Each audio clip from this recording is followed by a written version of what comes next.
Guys, এখন বাজে রাত 11টা, 11:15 বেজে গেছে।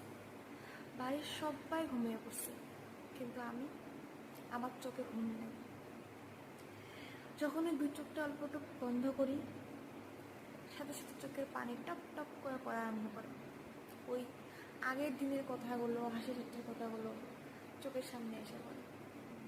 আমি অবশ্য একা নেই, আমার সঙ্গে আমার ভাগ্নি, ও শুইছে, কিন্তু ও ঘুমিয়ে পড়ছে। একদম শুনশান রাত, কোনো আওয়াজ নাই, শান্তি। কিন্তু এই শান্তির মাঝে অশান্তি ভাব। আসলে জামাই বাড়িতে জামাইকে ছাড়া যে থাকা কতটা কষ্টের, হাজব্যান্ডকে ছাড়া থাকা যে কতটা কষ্টের, যে থাকে সে একমাত্র বুঝতে পারে। হাজব্যান্ডের বাড়িতে এক একটা দিন, এক একটা মাসের সময়